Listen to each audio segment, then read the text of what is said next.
கிணறு இருக்கிறதுலே மிகப்பெரிய அற்புதங்கள் நிறைய நிறைஞ்சது தண்ணி தான். ஏன்னா மகாலட்சுமி வந்து கடல்லேருந்து வந்தாங்க. இந்த கிணறு வந்து மிகப்பெரிய ஆற்றல் இருக்கக்கூடியது கிணறு. இந்த கிணறுனுடைய தண்ணி 3 கிணத்தினுடைய தண்ணீரை எடுத்து ஃபுல் பண்ணி வச்சுக்கிட்டு வேப்பந்தலையை உள்ளே விட்டு ஓம் நமச்சிவாயன்னு சொல்லக்கூடிய மந்திரத்தை ஒரு 108 முறை சொல்லி பயந்துக்கிட்ட குழந்தைங்களுக்கு, உடல் சம்மந்தப்பட்ட நோய்கள் அதிகமாக வரவங்களுக்கு, அடிக்கடி செய்வினை கோளாறு, ஏவல், பில்லி சூனியம் இது மாதிரி பாதிப்புகள் இருக்கக்கூடியவங்களுக்கு, வீட்டில் சுபிட்சம் இல்லைன்னு சொல்லக்கூடியவங்களுக்கு, இவங்களுக்கு எல்லாருக்குமே இந்த கிணத்துல இருக்கக்கூடிய தண்ணியை 3 கிணத்து தண்ணியை ஒன்றாக சேர்த்து வேப்ப இலையை போட்டு 3 கோயில் சிவன் கோயிலுடைய விபூதிகள் இருந்தாலும் அதை போட்டு மிக்ஸ் பண்ணிக்கலாம். வேப்பிலையை விட்டு ஃபுல்லாக இது பண்ணிட்டு அவங்கள வந்து பாடம் போட்டிங்க அப்படின்னா, பாடம் போடும்போது என்ன சொல்ல போகிறோம்?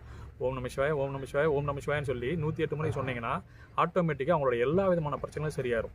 கிணத்து தண்ணிக்கு அவ்வளோ பெரிய ஆற்றல் உண்டு. 3 கிணறு தண்ணிகள் எடுக்கணும். 3 சிவன் கோயில் விபூதிகள் போடுறது ரொம்ப நல்லது. அதே மாதிரி மகாலட்சுமி கடாச்சம் வேணும் அப்படின்னா 3 பெருமாள் கோயிலுடைய குங்குமத்தை சேர்த்தாங்கன்னா போதுமானது. இதை சேர்த்து பண்ணாங்க அப்படின்னா நிச்சயமாக வீட்டில் மிகப்பெரிய சுபிச்சம் உண்டாகும்.